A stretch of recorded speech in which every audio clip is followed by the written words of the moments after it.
Hai, Assalamualaikum. Apa khabar semua hari ini?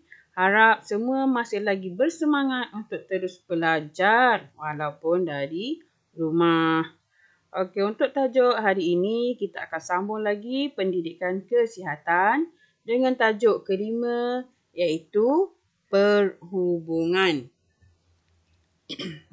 Okey, dalam tajuk ini kita akan tengok 3 standard pembelajaran iaitu yang pertama menyatakan maksud tingkah laku antisosial. Yang kedua kita tengok kesan tingkah laku antisosial.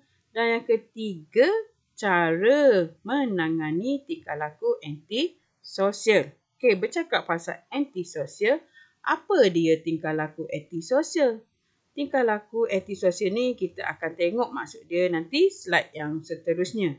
Okey, sebelum tu kita tengok dulu tingkah laku antisosial pada masa ini, yang berlaku pada masa ini amat membimbangkan kerana ia melibatkan remaja. Remaja ni siapa? Remaja ni awaklah remaja. Sekiranya tiada tindakan atau usaha untuk membenteras tingkah laku ini, ia akan menjadi lebih serius. Faktor penyumbang kepada hal ini antaranya ialah kecanggihan teknologi pada abad ke-21. Kita tengok pada zaman sekarang banyak penghasilan gadget-gadget yang boleh menjerumuskan remaja kita kepada tingkah laku antisosial.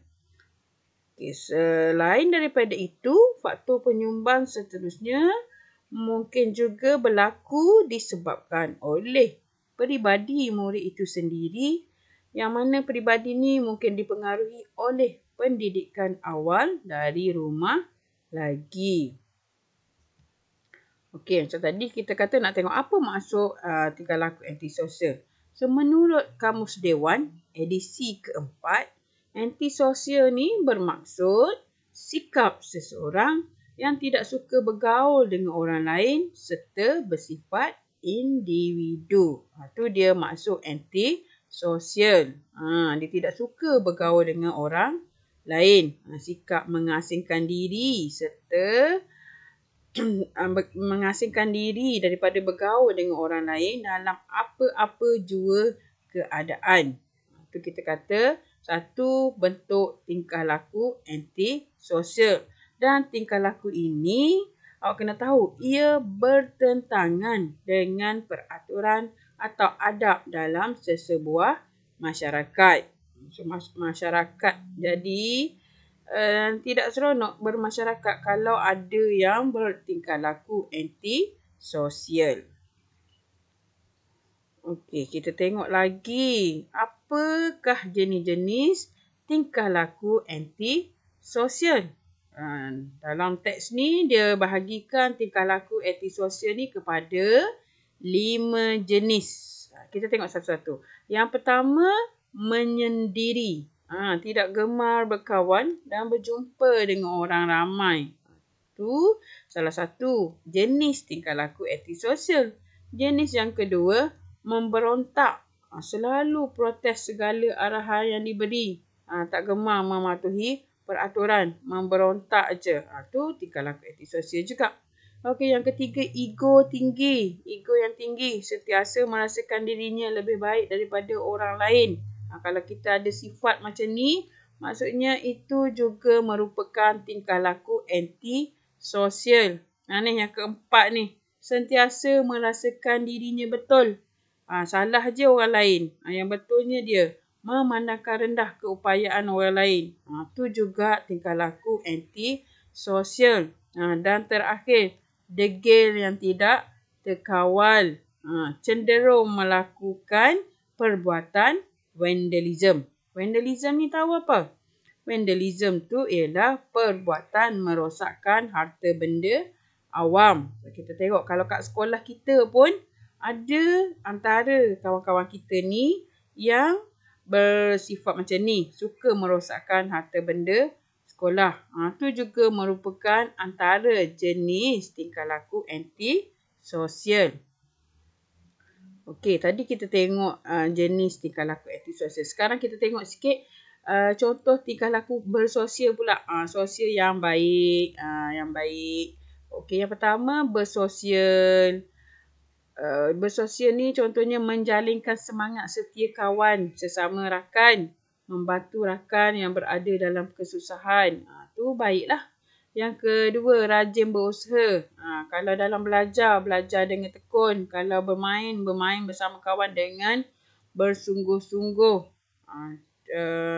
Contoh kalau belajar tadi, bersaing semasa belajar, itu sesuatu yang positif. Okey, yang ketiga, menghormati. Yang ni tak kira umur. Kita patut menghormati sesama manusia. Apatah lagi kalau orang tu lebih tua dari kita ataupun cikgu kita. Mesti kita hormat orang tersebut. Kalau bercakap, kena menggunakan nada suara yang rendah. Kalau kita bercakap dengan lembut tu maksudnya tandalah tu kita menghormati orang tersebut. Kalau nak bercakap dengan cikgu pun, nak tanya soalan pun kena cakap dengan suara yang rendah. Okey, yang ketiga, muafakat. Tolong menolong dalam aktiviti kemasyarakatan. Ini boleh memupuk semangat bekerjasama. So, masyarakat pun boleh jadi harmoni lah kalau semua orang menunjukkan tingkah laku sosial yang baik. Okey. Kita tengok pula kesan tingkah laku antisosial. Apa kesan tingkah laku antisosial? Kita boleh bahagikan kepada 3 peringkat, iaitu kalau kita tengok kesan pada individu sendiri, kesan pada keluarga dan juga kesan pada masyarakat. Kita tengok kesan pada individu. Okey, tingkah laku antisosial ni menyebabkan individu ni dia kurang bijak membahagikan masa antara pelajaran, keluarga dan rakan. Sebab apa ni? Sebab kadang mereka ni lebih suka melayari rangkaian media sosial dan tidak melakukan aktiviti bersama rakan-rakan. Tu pada individu. Kalau keluarga pula, remaja yang antisosial ni, dia tidak mempunyai hubungan yang rapat dengan ahli keluarga sebab mereka tidak suka bergaul mesra dan melakukan aktiviti bersama-sama keluarga. Ahli keluarga pun tidak tahu kalau dia tu menghadapi masalah kerana tiada komunikasi yang baik antara mereka. Okey, yang ketiga, kesan kepada masyarakat pula. Masyarakat memandang negatif terhadap remaja yang antisosial. Memang negatif lah. Mana orang suka, sebab orang yang antisosial ni payah untuk terlibat dalam aktiviti kemasyarakatan. Seperti kalau kita buat kenduri kahwin, dia tak datang. Gotong royong pun tak datang. Buat aktiviti keagamaan dekat masjid surau pun tak datang. So, masyarakat boleh memandang negatif kepada remaja ataupun orang yang mempunyai tingkah laku antisosial. Okey, seterusnya yang terakhir lah kot. Macam mana kita menangani tingkah laku antisosial? Okey, untuk menangani tingkah laku ni juga boleh ditengok kepada 3 peringkat lah. Yang pertama, peringkat diri sendiri, individu tu. So, individu tu untuk menangani tingkah laku antisosial ni, dia kena mendekatkan diri dengan hal-hal keagamaan. Tak ada agama dekat dunia ni suruh kita hidup seorang-seorang, pentingkan diri sendiri. Tak ada. So, untuk menangani tingkah laku antisosial ni, kita perlu mendekatkan diri kita dengan hal-hal keagamaan. Tengok, boleh baca seterusnya dalam buku teks lah. Melibatkan diri dalam aktiviti yang bermanfaat, membuang sikap ego, itu kepada individu. Kalau kepada keluarga pula, keluarga ibu bapa harus mendidik anak-anak agar mengimbangi aktiviti sosial dengan aktiviti alam cyber. Tak boleh biarkan anak-anak kita terlibat dengan aktiviti alam cyber ni tanpa menghiraukan langsung aktiviti sosial. Okey, yang terakhir dari segi masyarakat. Masyarakat merancang dan melaksanakan aktiviti sosial seperti kem ibadah di kawasan penempatan. Itu antara contohlah. Okey, banyak lagi aktiviti yang boleh diadakan oleh masyarakat untuk menangani tingkah laku anti-sosial.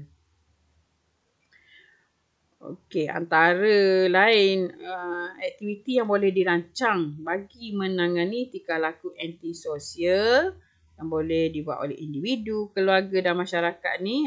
Contoh dia kata rancang tugasan harian secara sistematik. Okey, yang kedua, melibatkan diri dalam aktiviti riadah.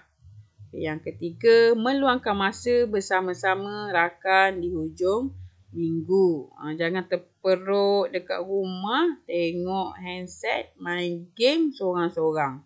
Okey, dan yang terakhir, melibatkan diri dalam aktiviti kemasyarakatan. Tapi pada masa sekarang, walaupun kita libatkan diri dalam aktiviti kemasyarakatan, kita tahu apa yang berlaku dekat seluruh dunia sekarang. Negara kita pun tidak lari daripada pandemik COVID. So, walaupun kita melakukan aktiviti dalam masyarakat, SOP kena jaga. Kita punya kesihatan perlu dijagalah. Okey, rasanya itu sahajalah untuk hari ini, tajuk perhubungan tadi. Untuk lebih detail isi kandungan dia, boleh rujuk kepada buku teks. Okey, itu sahaja. So, kita akhiri kelas kita hari ini dengan doa agar dipermudahkan urusan kita. Rabbi yasir wala tu'asir wa bitamin bil khair. Sekian. Assalamualaikum warahmatullahi wabarakatuh.